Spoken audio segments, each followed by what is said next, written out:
오늘 우리에게 주시는 하나님 말씀은 요한복음 18장 28절에서 40절까지의 말씀입니다. 그들이 예수를 가야바에게서 관정으로 끌고 가니 새벽이라.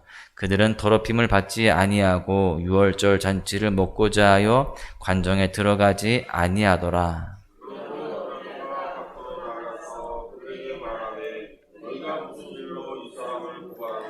대답하여 이르되 이 사람이 행악자가 아니었더라면 우리가 당신에게 넘기지 아니하였겠나이다.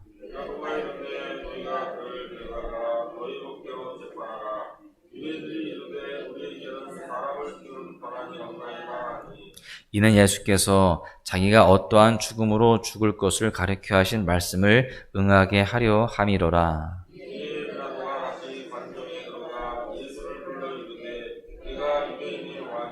예수께서 대답하시되 이는 내가 스스로 하는 말이냐 다른 사람들이 나에 대하여 내게 한 말이냐.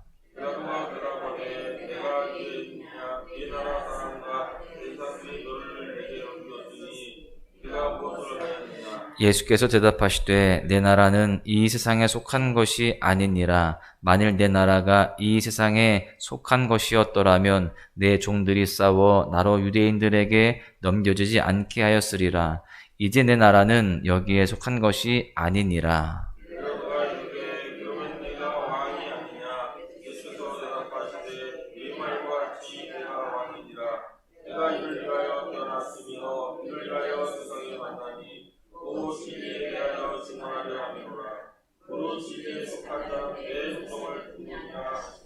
빌라도가 이르되 진리가 무엇이냐 하더라. 이 말을 하고 다시 유대인들에게 나가서 이르되 나는 그에게서 아무 죄도 찾지 못하였노라.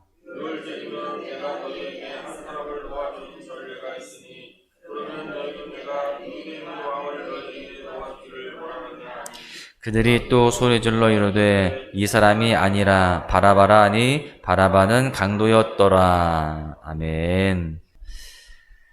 매사에 조심성이 없는 아이가 놀이터를 뛰어다닙니다. 그것도 하얀 옷을 입고 그렇게 뛰노는 거예요. 그러다 보니까 옷이 금방 꼬질꼬질해집니다.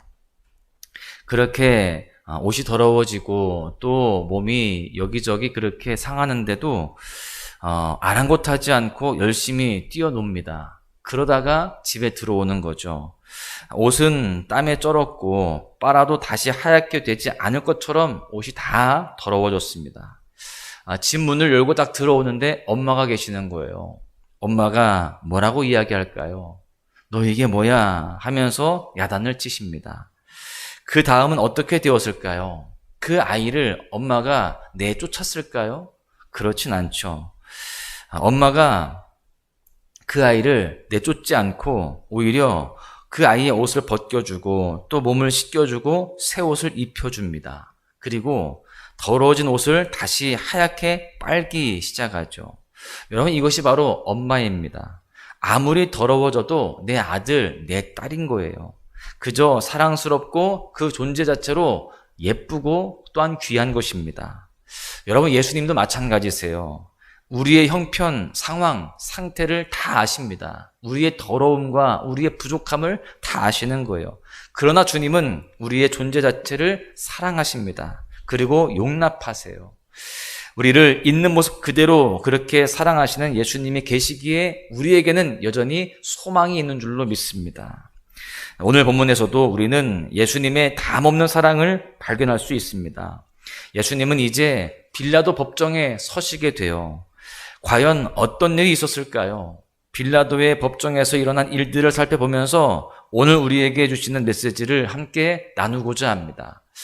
첫 번째 교훈은요, 우리는 본문 속에서 더럽힘을 받지 않으려는 사람들을 발견하게 됩니다.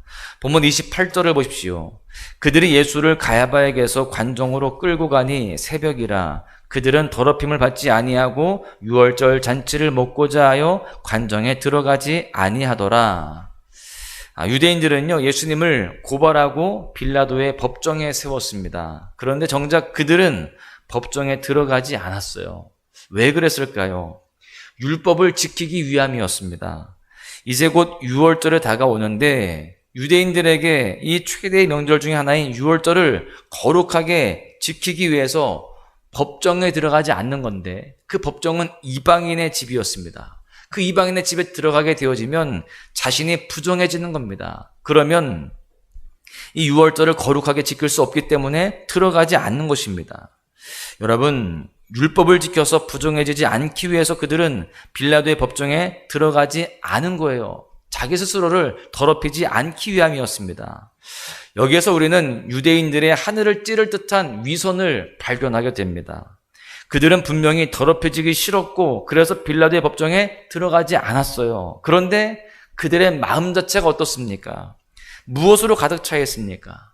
예수님을 향한 증오와 미움과 시기와 질투로 가득 차 있었습니다. 오늘 본문 30절을 보십시오. 대답하여 이르되 이 사람이 행악자가 아니었더라면 우리가 당신에게 넘기지 아니하였겠나이다.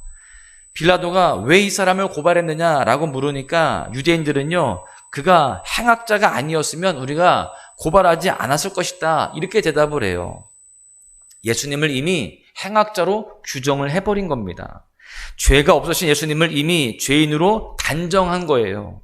더 나아가서 보면 31절에는요, 더욱 기가 막힌 이야기를 하게 됩니다. 빌라도가 이르되 너희가 그를 데려다가 너희 법대로 재판하라. 유대인들이 이르되 우리에게는 사람을 죽이는 권한이 없나이다 하니. 빌라도가 말하죠. 너희들이 알아서 재판해라. 그러니까 이 말에 유대인들의 입술에서 어떤 말이 나오냐면요, 우리에게는 사람을 죽이는 권한이 없다, 이렇게 이야기해요. 지금 그들의 마음속에 무엇이 결정되어 있습니까? 예수님을 죽여버려야 된다라고 하는 결정이 그들 마음속에 이미 있는 겁니다. 여러분, 이렇게 증오와 미움과 살인의 마음으로 가득한데 이방인의 뜰을 밟지 않는 율법만 지킨다고 해서 더럽혀지지 않을 수 있을까요? 그들은 이미 너무나 더러웠습니다. 그들은 죄인 중에 괴수예요.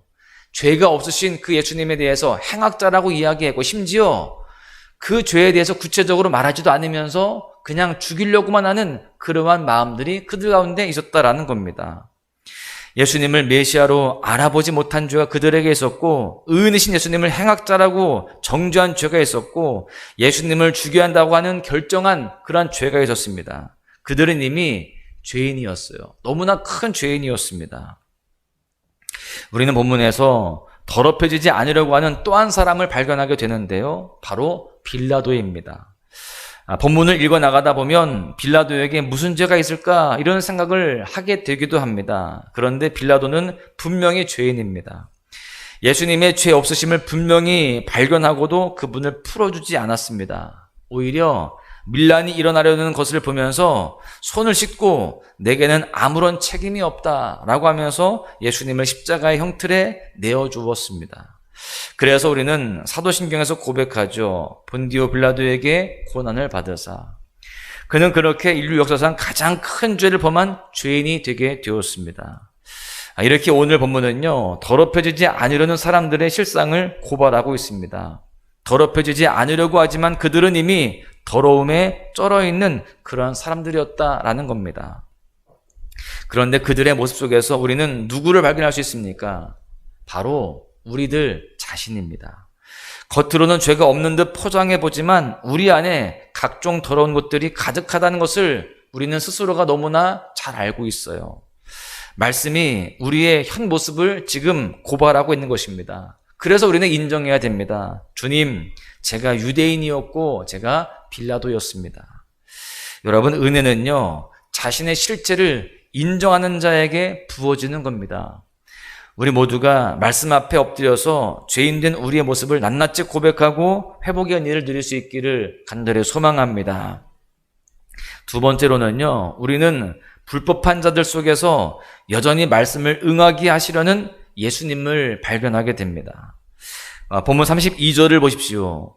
이는 예수께서 자기가 어떠한 죽음으로 죽을 것을 가르쳐 하신 말씀을 응하게 하려 함이로라. 예수님은 유대인들의 그 고발 앞에서 흥분하지 않으십니다. 내가 무슨 죄가 있냐면서 항변하시지도 않으세요. 그저 일이 되어가는 상황을 지켜보시면서 말씀이 이루어지도록 그 길을 묵묵히 걸어가시는 겁니다. 만약 우리였다면 억울하다고 화를 냈을 겁니다. 코너로 몰아세우는 유대인들을 미워했을 거예요. 나의 무죄를 입증하기 위해서 그동안 어떤 일이 있었는지 조목조목 변호했을 것입니다. 그런데 예수님은 달랐습니다. 예수님은 그저 십자가의 길을 걸어가셨어요. 왜 그랬을까요? 말씀을 이루기 위해서였습니다. 예수님이 이 땅 가운데 오신 이유가 말씀을 이루시기 위함이었고, 그분은 세상에 계시는 동안 그 사명에 충실하셨던 것입니다. 그렇다면 예수님이 그토록 억울하고 불법한 상황 속에서도 지켜내고 성취하시려고 했던 그 말씀이 무엇이었습니까? 무엇이 예수님을 그 길을 걸어가게 하셨을까요? 우리는 누가복음 19장에서 그 답을 찾아볼 수 있습니다. 인자가 온 것은 잃어버린 자를 찾아 구원하려 함이니라. 예수님은 잃어버린 자를 찾고 또한 구원하시는 일을 위해서 온 힘과 정성을 다 쏟으신 겁니다. 그 일을 위해서 이렇게 험한 그러한 십자가를 지시는 거예요. 여러분, 그 잃어버린 자가 누구일까요? 유대인이었고 빌라도였고 또한 우리 자신인 줄로 믿습니다. 예수님은 증오와 분노와 미움과 시기와 살인에 가득 찬 사람들을 정죄하지 않으십니다. 오히려 그들을 위해서 묵묵하게 십자가의 길을 걸어가셨습니다. 그 예수님 때문에 우리는요, 구원을 얻었고 하나님의 자녀가 되었습니다. 사랑하는 소망가족 여러분, 오늘 이 시간 예수님의 담없는 그 사랑을 새롭게 묵상할 수 있기를 소망합니다. 그분의 열정적인 사랑이 없었다면 우리는 하나님의 자녀가 될 수 없었어요. 그분이 우리의 상황과 상황을 살피시지 않고 그저 조건 없는 사랑으로 우리에게 다가오셨기 때문에 우리가 여기까지 올 수가 있었던 것입니다. 예수님의 그 열심과 사랑 때문에 우리가 구원을 얻었고 또 하나님의 자녀가 되었음을 우리는 분명히 알아야 할 줄로 믿습니다. 예수님은 지금도 동일하게 일하십니다. 우리가 또다시 죄에 무너질 때 우리를 포기하지 아니하시고 성령님을 통해서 다시 우리를 건져내시고 이끌어 가십니다. 하나님의 자녀답게 살 수 있도록 우리를 그렇게 붙들어 주시는 거예요. 우리는 그 주님께 소망을 두어야 할 줄로 믿습니다. 우리가 육신에 매여 살아가는 것이 아니라 여전히 말씀을 응하게 하시려고 우리를 도우시는 그 주님의 일하심을 바라보면서 그 주님께 우리의 삶을 내어 맡기면서 믿음의 삶을 살아가야 할 줄로 믿습니다. 말씀을 정리하겠는데요. 서두에 이야기한 꼬질꼬질한 그 아이는 사실 우리 모두의 모습이라고 할 수 있습니다. 우리도 어릴 적에 밖에 나가서 놀다가 온몸에 먼지를 뒤집어 쓴 채로 집에 돌아왔던 적들이 다 있었을 거예요. 그렇게 더러운 모습으로 들어오면 어머니는 그렇게 옷을 벗겨주시고 몸을 씻어주시죠. 그러고 나서 이렇게 한마디 하시죠. 내일은 적당히 놀아. 더 이렇게 더럽혀지면 안 돼. 이렇게 말씀하시죠. 그렇게 늘 먼지투성이었던 그런 용납해 주셨던 어머니의 모습을 통해서 우리는 예수님의 사랑을 묵상할 수가 있는 겁니다. 우리가 어떠한 존재이든 우리가 어떠한 상태에 있든 예수님은 우리를 향한 사랑을 포기하지 아니하십니다. 우리를 위해서 말씀을 이루어 가시는 분이 바로 예수님이십니다. 사랑하는 소망가족 여러분, 예수님의 그 사랑과 열정이 오늘 우리를 향해 있음을 기억하면서 우리 모두가 오늘 하루를 살아갈 때에도 그 주님만 의지하고 그 주님만 사랑하며 주님 뜻대로 살아가는 은혜의 날 될 수 있기를 간절히 소망합니다. 이 세상을 살아가는 동안에